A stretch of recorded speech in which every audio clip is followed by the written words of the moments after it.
Hello दोस्तों, स्वागत है आपका आज के इस वीडियो में। आज के इस वीडियो में हम स्टार्ट करने वाले हैं रासायनिक अभिक्रिया के प्रकार के बारे में समझेंगे। ठीक है, अब तक हम रासायनिक अभिक्रिया समीकरण चैप्टर पढ़ रहे थे, जिसमें अब तक हम रासायनिक अभिक्रिया के बारे में पढ़ चुके हैं, रासायनिक समीकरण के बारे में पढ़ चुके हैं, रासायनिक समीकरण को संतुलित करना सीख चुके हैं और रासायनिक समीकरण को संतुलित करने में कुछ क्वेश्चन थे उसको संतुलित करने के, जिनको हमने संतुलित भी किया है पिछली वीडियोज़ में। कुछ क्वेश्चन बाकी रह गए जिसको मैंने आपको होमवर्क के रूप में दिया था, लेकिन अगर आप लगा लिए तो बहुत अच्छी बात है। तो समझ लीजिए आपको सब कुछ आ गया रासायनिक समीकरण को संतुलित करना। लेकिन अगर आपने इसको संतुलित नहीं कर पाए अभी, तो हम जब लास्ट में एक्सरसाइज को करेंगे तब शो करेंगे कि वहीं के वे क्वेश्चन हैं। ठीक है, अभी हम आज पढ़ने वाले रासायनिक अभिक्रिया के प्रकार। अब रासायनिक अभिक्रिया के कुल 5 प्रकार होते हैं, जो कि मैंने यहाँ पर लिखा है। अगर आपको यहाँ से नोट्स बनाने हैं ना, तो सबसे पहले आप रासायनिक अभिक्रिया के प्रकार हेडिंग डालिए, फिर आपके बाद यहाँ पर इस चीज़ को लिखिए, फिर उसके बाद से एक एक करके हम उसको समझेंगे एक एक वीडियो में, या फिर अगर आप वीडियो ज़्यादा लंबा नहीं होगा तो एक और प्रकार यहाँ पर हम समझ लेंगे। ठीक है, आइए ज़्यादा टाइम वेस्ट ना करते हुए शुरू करते हैं। देखिए तो रासायनिक अभिक्रिया जो है 5 प्रकार की, लगभग मुख्यतः 5 प्रकार की, उससे बहुत प्रकार की रासायनिक अभिक्रिया होती है, लेकिन मेनली जो होता है 5 प्रकार के होते हैं। यहाँ पर देखिए पहला है संयोजन अभिक्रिया। आगे मैंने अभिक्रिया नहीं लिखा, आप लिख लीजिए संयोजन अभिक्रिया। दूसरा है वियोजन अभिक्रिया। तीसरा है विस्थापन अभिक्रिया। चौथा है द्विविस्थापन अभिक्रिया। और 5वां है अपचयन एवं उपचयन अभिक्रिया। इसको हम रेडॉक्स अभिक्रिया भी कहते हैं। और जब हम इस वाले अभिक्रिया को पढ़ेंगे ना, इसके बारे में डिटेल से पढ़ेंगे, क्यों इसको रेडॉक्स अभिक्रिया कहते हैं या फिर रेडॉक्स अभिक्रिया कहते थे, तो हम ये उपचयन या अपचयन क्यों कह रहे हैं, या फिर इन दोनों का मतलब क्या है, ये सब हम डिटेल में वहाँ पर पढ़ेंगे। आज के इस वीडियो में अभी हम संयोजन अभिक्रिया पढ़ने वाले हैं, और अगर वीडियो ज़्यादा लंबा ना हुआ तो वियोजन अभिक्रिया पढ़ेंगे। ठीक है, तो देखिए आइए स्टार्ट करते हैं संयोजन अभिक्रिया। संयोजन अभिक्रिया देखिए नाम से क्लियर हो रहा है, संयोजन अभिक्रिया संयोग हो रहा है, कि दो संयोग जुड़ रहे हैं कुछ पदार्थ। ठीक है, तो अगर संयोजन अभिक्रिया क्या है, परिभाषा एकदम सिंपल है। देखिए जब 2 या 2 से अधिक पदार्थ, ठीक है, कोई 2 पदार्थ है, देखिए जो हमारी परिभाषा है, 2 या 2 से अधिक पदार्थ मिलकर किसी एक या एक से अधिक नए धर्मवाले पदार्थ का निर्माण करते हैं, तो रासायनिक अभिक्रिया कहलाती है। लेकिन यहाँ पर क्या कह रहा है कि जब 2 या 2 से अधिक पदार्थ मिल करके, कोई 2 पदार्थ है मिल करके किसी एकल उत्पाद का निर्माण करें। हम देखिए 2 पदार्थ जो मिलते हैं ना, जो मिल रहे हैं, उनको अभिकारक कहते हैं। जो प्राप्त होता है हमें उनसे, उन्हें कहते हैं उत्पाद। ठीक है, तो 2 या 2 से अधिक पदार्थ मिल करके अगर किसी एकल उत्पाद का, दोनों मिलकर के किसी एक उत्पाद का निर्माण कर रहे हैं, अगर एक कोई अभिक्रिया लिखी हुई है या हो रही है जहाँ पर आपने 2-3 पदार्थों को, 4 पदार्थों को मिलाया है, लेकिन मिलकर के केवल एक नया पदार्थ, नए गुणधर्मों वाला एक नया पदार्थ प्राप्त हुआ है, तो वही होता है हमारा संयोजन अभिक्रिया। ठीक है, एकदम आसान है, नाम से क्लियर है कि यहाँ पर 2 पदार्थों का संयोजन हो रहा है। फिर से देखिए, जब 2 या 2 से अधिक पदार्थ मिल करके अधिक पदार्थ, या कह सकते हैं तत्व या यौगिक, अधिक पदार्थ या कह सकते अधिक तत्व या अधिक यौगिक मिल करके संयोग करके, या फिर कह सकते हैं जुड़ करके एकल उत्पाद का निर्माण करते हैं। अगर एकल उत्पाद का निर्माण करते हैं तो उसे कहते हैं संयोजन अभिक्रिया। क्या कहते हैं? संयोजन अभिक्रिया। ठीक है, एकदम क्लियर हो गया, परिभाषा याद होना चाहिए, तुरंत याद होना चाहिए। ठीक है, उदाहरण देखते हैं। उदाहरण में एक बहुत ही अच्छा एग्जाम्पल है, आप सबसे आसान एग्जाम्पल याद कर सकते हैं H2O वाला, पानी का। H2 + O2 = H2O। यहाँ पर 2 पदार्थ मिल करके, H2 और O2 2 पदार्थ मिल करके किसी एकल पदार्थ H2O का निर्माण कर रहे हैं। ठीक है, एक और आप याद कर सकते हैं जो कि है कार्बन डाइऑक्साइड का, यानी कि C+ कार्बन, इसको क्या ना कार्बन की दहन की प्रक्रिया कहते हैं। जो हमारा कार्बन का मतलब C है, कोयले, इसको कहते हैं कोयले के दहन की प्रक्रिया। ठीक है, तो कार्बन मतलब कि कोयला कह सकते हैं कार्बन। ठीक है, क्योंकि कोयले में कार्बन होता है, तो कार्बन प्लस ऑक्सीजन बराबर होगा हमारा कार्बन डाइऑक्साइड के। कार्बन और ऑक्सीजन को अगर हम मिलाते हैं तो हमें कार्बन डाइऑक्साइड प्राप्त होगा। ठीक है, ये भी बहुत ही आसान था, लेकिन ये छोटे छोटे एग्जाम्पल ना लिखकर, पेपर में ना लिखे तो बहुत अच्छा रहेगा। हम ये बढ़िया से एग्जाम्पल यहाँ पर इसको लिख लेते हैं। CaO यानी कार्बन ऑक्साइड, यानी इसका मतलब होता है बुझा हुआ चूना। ठीक है, कार्बन नहीं, कैल्शियम ऑक्साइड। ठीक है, कैल्शियम ऑक्साइड यानी बुझा हुआ चूना, वह चूना जो कि मतलब अभी बुझा नहीं हुआ, मतलब ये भी चूना पत्थर कह सकते हैं इसको। आपके घर में आपने इसको जरूर देखा होगा कि हमारे घर पे जो पुतैया की जाती, मतलब दीवार को अगर पेंट किया जा रहा है, जैसे यहाँ पर दीवार है हमारा, इसको अगर पेंट किया जा रहा है तो सफ़ेद चूने से पेंट किया जाता है। तो वही चूना यहाँ पर इस्तेमाल बात किया जा रहा है कि CaO यानी कि कैल्शियम ऑक्साइड। ठीक है, यहाँ पर बुझे हुए चूने को पानी से अभिक्रिया कराते हैं। देखिए आपके घर में जब भी वो काम किया गया होगा दीवार को पेंट करने का, तो देखिए वहाँ पर बुझे हुए चूने को पानी में भिगो दिया, मतलब उस चूने को ना पानी में भिगो दिया जाता है थोड़ी देर के लिए। तो पानी में भिगोने से क्या होता है, वो अच्छे से गल जाता है, मिक्स हो जाता है, और हमें जो है ना अच्छा सा एक बढ़िया सा जलीय विलयन मिलता है, जिससे हम जो है पुताई कर सकते हैं। ठीक है, दीवार पर। ठीक है, तो यहाँ पर देखिए CaO यानी कैल्शियम ऑक्साइड जल से अभिक्रिया करके CaOH यानी कैल्शियम हाइड्रोक्साइड बनाता है, कैल्शियम हाइड्रोक्साइड बनाता है। और ये क्या होता है, बुझा हुआ चूना। ये होता है बिना बुझा हुआ चूना, जो सिर्फ बुझा नहीं होता है, लेकिन इसको पानी में डालने के बाद ये बुझ जाता है चूना और एक जलीय विलयन प्राप्त होता है। ये हमारा जो CaO होता है ना, ये ठोस होता है, क्योंकि ये जो है एक पत्थर के रूप में होता है, चूना पत्थर से कहता है। ठीक है, हम पानी लिक्विड में डालेंगे। ठीक है, पानी क्या होता है, लिक्विड फॉर्म में होता है, या फिर मतलब और फॉर्म होता है, लेकिन हम सिर्फ लिक्विड फॉर्म वाले पानी में डाल रहे हैं, तो हमें प्राप्त हो रहा है एक्वस यानी जलीय विलयन प्राप्त हो रहा है। क्या प्राप्त हो रहा है, CaOH का होल ट्वाइस यानी कैल्शियम हाइड्रोक्साइड प्राप्त हो रहा है। ठीक है, बहुत ही आसान अभिक्रिया, ये भी आप भी इसको भी लिख सकते हैं। बस आप इतना याद रख लेना, इतना याद कीजिए कि हाँ CaO बुझा हुआ चूना होता है, और इसको अगर हम पानी में डालते हैं तो हमें कैल्शियम हाइड्रोक्साइड यानी बिना बुझा हुआ पानी चूना प्राप्त होता है। ठीक है, यहाँ पर एक बात ख्याल देंगे, दो ही पदार्थ मिलकर के किसी एक पदार्थ का निर्माण कर रहे हैं। ठीक है, अब देखिए ये मैंने पहले नंबर पे लिखा, लेकिन बताया हूँ मैं आपको लास्ट में, क्यों अब मैं बताता हूँ। देखिए इतना तो हमें प्राप्त हो गया, ये हो गया हमारा संयोजन अभिक्रिया, इसको आप अच्छे से याद कर सकते हैं। लेकिन यहाँ पर एक चीज़ और होता है, अगर मैं इस एक्वस को मिटा दूँ तो कोई दिक्कत नहीं होना चाहिए आपको। आप अभी समझ लीजिए, स्क्रीनशॉट लेना हो तो आप ले सकते हैं। मैं यहाँ पर इस एक्वस को मिटा रहा हूँ। यहाँ पर देखिए CaOH का होल ट्वाइस है ना, ये इतना प्राप्त होने के बाद हमें एक और चीज इसमें प्राप्त होता है, वो होता है हीट एनर्जी।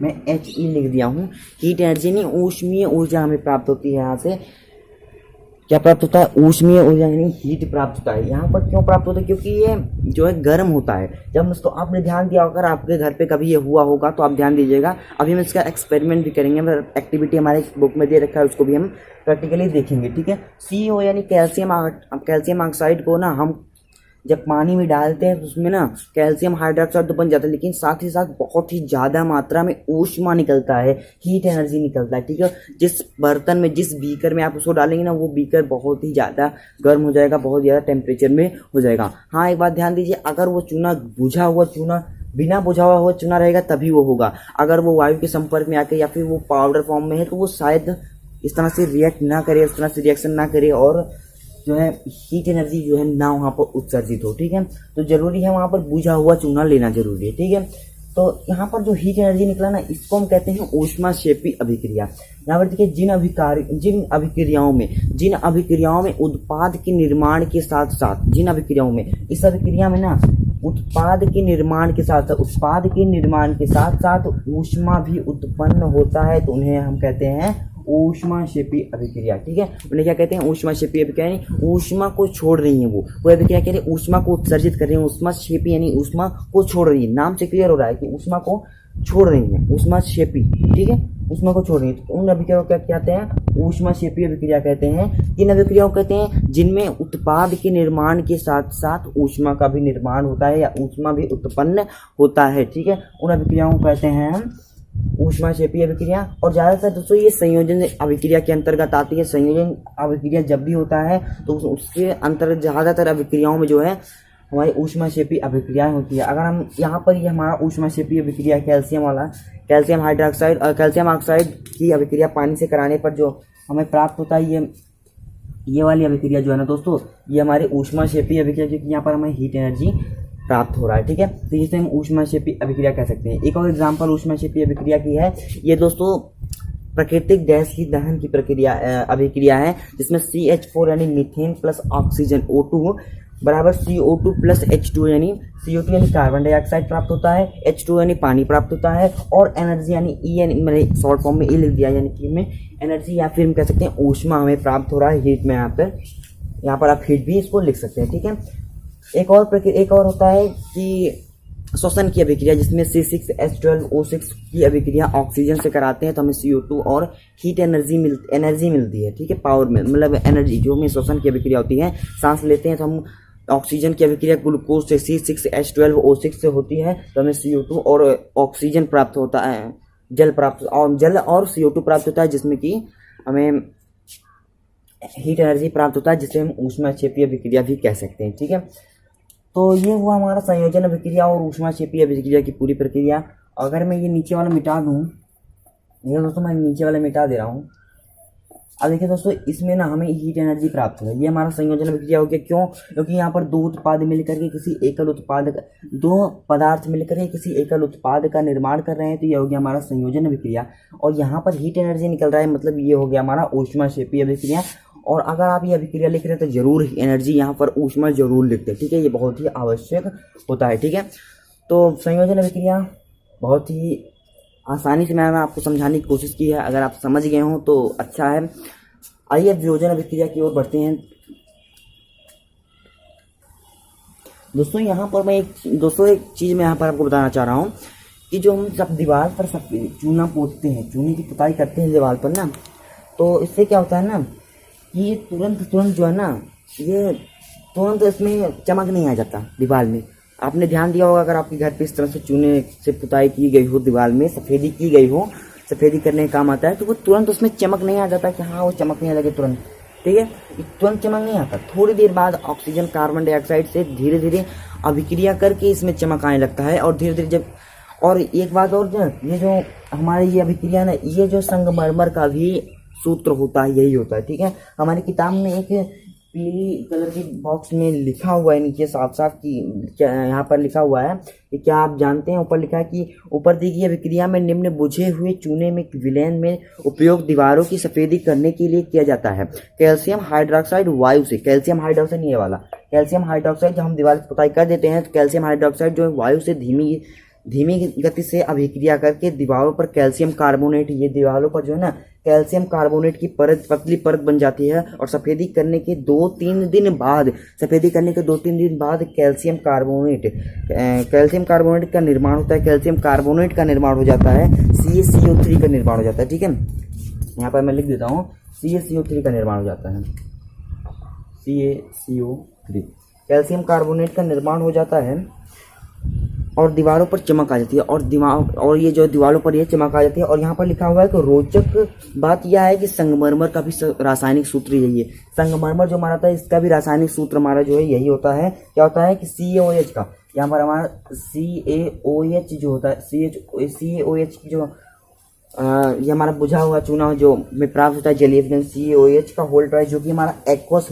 फॉर्म में है, ये हमारा CO2 से अभिक्रिया करके हमें यही प्राप्त कराता है, CaCO2 यानी कैल्शियम कार्बोनेट। और ये की जो कि हमारा ना संगमरमर का सूत्र होता है। मतलब कि अगर दीवार पर पुताई कर देते हैं, इसका सफेदी करते हैं, चूना का सफेदी अगर कर देते हैं तो हमें क्या प्राप्त होता है, थोड़ी 2 दिन बाद जो हमें संगमरमर का सूत्र प्राप्त हो जाता है उस दीवार को। मतलब कि हमारा दीवार जो है संगमरमर की तरह चमकने लगता है, ठीक है। तो अब आइए वियोजन अभिक्रिया की ओर बढ़ते हैं। जिस प्रकार से संयोजन अभिक्रिया के अंतर्गत हमने ऊष्माक्षेपीय अभिक्रिया पढ़ा है, उस तरह से वियोजन अभिक्रिया के अंदर हम ऊष्माशोषी अभिक्रिया पढ़ेंगे, जिसमें कि वो ऊष्मा को सोख रहा होगा, ठीक है। तो आइए स्टार्ट करते हैं, दोनों अभिक्रियाओं को पढ़ लेते हैं इसी में।